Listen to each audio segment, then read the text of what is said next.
community, Kristin Kanoy Spear.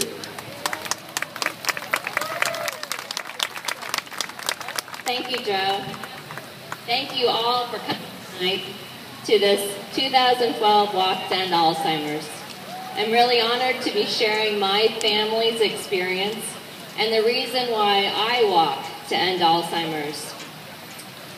The same year that I accomplished becoming a veterinarian was the year that we lost my dear Aunt Jean, my dad's big sister, an active, vibrant, intelligent woman who had retired as a second-grade school teacher and in those golden years of retirement slowly disappeared. Our first signs were cards that we received with misspelled words and weird phrasing. And if my dad had written the letter, we would have expected it. But coming from Aunt Jean, that was really abnormal. And the odd things kept happening. She would forget where she was in the middle of a conversation. She would forget how to get home. And slowly but surely, friends would forget about her. My uncle said it was so strange to feel so isolated and alienated because people just didn't understand. They felt awkward. They felt uncomfortable. And so when Aunt Jean's body finally gave out in 2000, we had lost her long before that. Some of the adjectives I wrote down were sad, angry, guilty. Had we been there enough? Had we done enough? Helpless, maybe even disillusioned. 12 years later, my adjective for Alzheimer's disease is hopeful.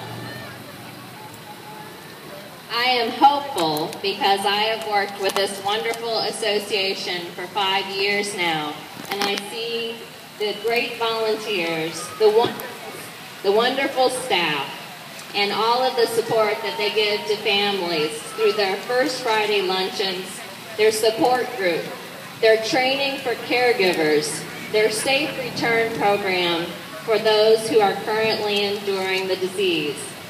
They do a phenomenal job, and they give this community and this area a lot of hope. I'm also hopeful because we're starting to lose the stigma of Alzheimer's. With the announcement from President Reagan, the announcements recently from Glenn Campbell, the country singer, and most notably from Pat Summitt, an amazingly successful coach at the University of Tennessee, are starting to bring awareness to our nation about the severity of Alzheimer's. I'm hopeful because of the advances in research and the enhanced and specialized care that are available for patients.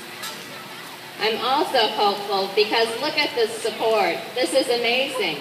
We have teams from workplaces like Sunset Home, Good Samaritan Home, Bickford, Quincy Medical Group, Blue Cross Blue Shield, Sycamore, and North Adams. And I'm sorry if I missed any workplaces, but that's phenomenal for this community.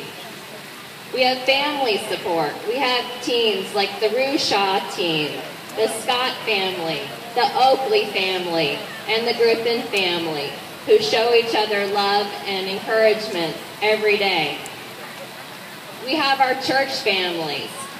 We have Melrose Chapel, St. John's Anglican Church, and Hope Lutheran Church, which happens to be my team.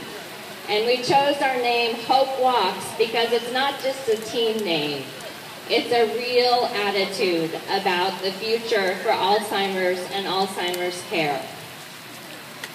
My dad lost his only sister to Alzheimer's 12 years ago, and I lost my dad a month ago. And the night before he died, he asked me to help him make an online donation to honor his sister in the walk to end Alzheimer's. Because he also remained hopeful that someday we will all be able to forget about Alzheimer's disease. Thank you, and thank you for supporting Alzheimer's.